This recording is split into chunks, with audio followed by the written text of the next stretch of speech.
Pattern পর্যবেক্ষণ। Pattern গণিতের একটি খুবই গুরুত্বপূর্ণ বিষয়। তোমরা কি জানো গণিতবিদরা বা বিজ্ঞানীগণ কোনো তত্ত্ব দেওয়ার আগে এবং প্রমাণের আগে কি করেন? তারা যে বিষয়ে তত্ত্ব দিবেন সেই বিষয়ের কিছু ঘটনা গভীর মনোযোগ দিয়ে পর্যবেক্ষণ করেন।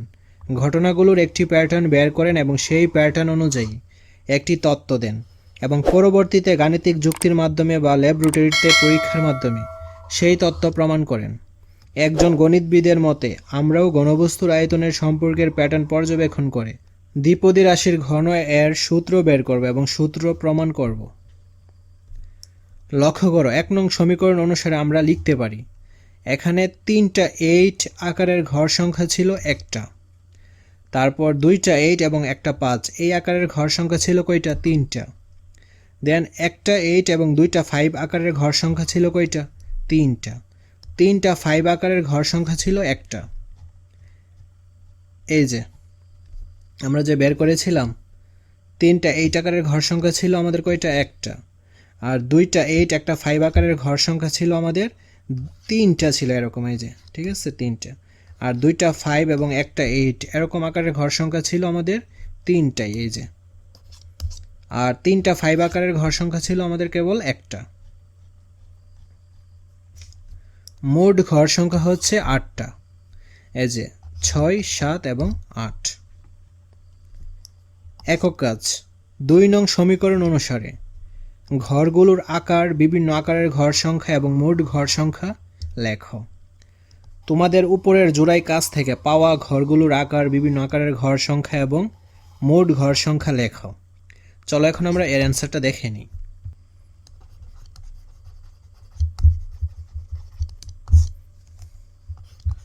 আমরা প্রথমে সমীকরণটা তুলে নিচ্ছি।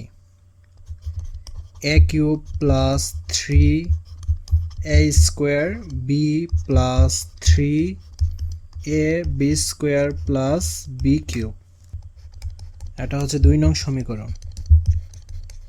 2 নং সমীকরণ হতে পাই।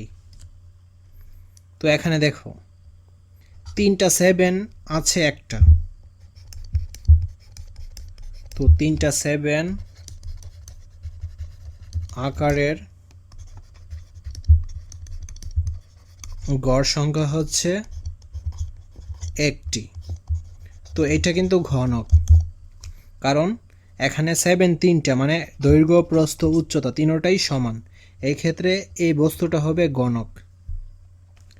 তারপর এখানে এইটা দেখো, এই যে এইটা, এখানে 7 রয়েছে 2 বার, 6 রয়েছে 1 বার, এইরকম ঘর রয়েছে 3 বার।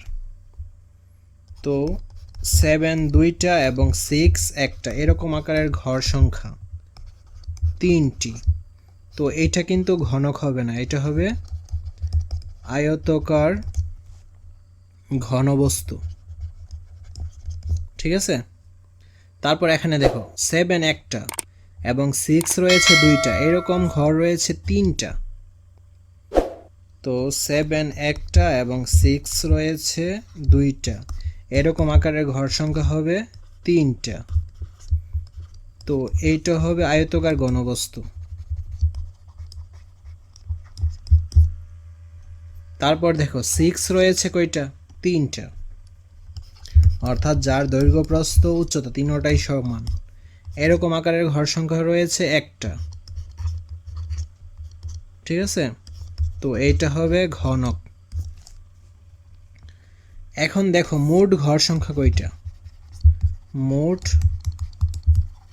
ঘর সংখ্যা 3 3 6 7 এবং 1 8, অর্থাৎ মোট ঘর সংখ্যা রয়েছে 8টি এবং প্রত্যেকটা ঘর সংখ্যারই আকার বের করেছি, ঠিক আছে। দ্বিপদী রাশির ঘন এর সূত্র। উপরের সংখ্যা রাশির প্যাটার্ন পর্যবেক্ষণ করে 2টি সংখ্যার জন্য আমরা চলক হিসেবে এ ও বি ব্যবহার করে শোকেসের আয়তন এবং শোকেসের বিভিন্ন ঘরের আয়তনের যোগফলের সম্পর্ক থেকে আমরা লিখতে পারি a plus B whole cube সমান কি a cube plus 3a square B plus 3ab square plus B cube. এটি দ্বিপদী রাশির ঘন এর একটি সূত্র। এই সূত্রটি আমরা বিভিন্নভাবে প্রমাণ করতে পারি। বীজগাণিতিক নিয়ম ব্যবহারের মাধ্যমে প্রমাণ সূচকের নিয়ম থেকে আমরা পাই। তো a plus B whole cube, এখানে a প্লাস বি এর উপর হোল কিউব রয়েছে, তার মানে a প্লাস বি হচ্ছে তিনবার এখানে লেখা হয়েছে। তারপর a প্লাস বি এখানে একবার লেখা হয়েছে, আর এই a দিয়ে এই একে একবার গুণ করা হয়েছে, তো a আর a গুণ করলে কি হবে a স্কোয়ার। দেন এই a দিয়ে এই b কে আরেকবার গুণ করা হবে, তো কি হবে ab। তারপর আমাদের b দিয়ে এই দুইটাকে গুণ করতে হবে, তো b দিয়ে একে গুণ করলে হবে ab, আবার এই b দিয়ে এই b কে গুণ করলে কি হবে b স্কোয়ার। দেন এখানে a প্লাস বি ঠিক থাকবে a স্কোয়ার, এখানে ab দেখো দুইটা, তো আমরা লিখতে পারি 2ab, দেন এটা হচ্ছে b স্কোয়ার। তারপর এখানে এই a দিয়ে এই তিনটাকে একবার গুণ করতে হবে, তো এই এটা দিয়ে আমরা এইটাকে গুণ করি, এখানে একটা a আর এখানে কি দুইটা a, তো মিলে হবে তিনটা একে আমরা লিখতে পারি এর উপর কিউব। তারপর এই এটা দিয়ে এই 2ab কে গুণ করতে হবে, তো এখানে একটা a আর এখানে একটা a, তো এখানে একটা a আর এখানে একটা a হবে কি a স্কোয়ার, a কয়টা দুইটা, তারপর 2 আছে আর কি আছে b আছে। দেন এই a দিয়ে এই b স্কোয়ারকে গুণ করতে হবে, তো a b স্কোয়ার। তো আমাদের a এর কাজ শেষ, আমাদের এখন কি করতে হবে b শুরু করতে হবে। তো এই b দিয়ে a স্কোয়ারকে গুণ করব, কি হবে a স্কোয়ার b বা b a স্কোয়ার।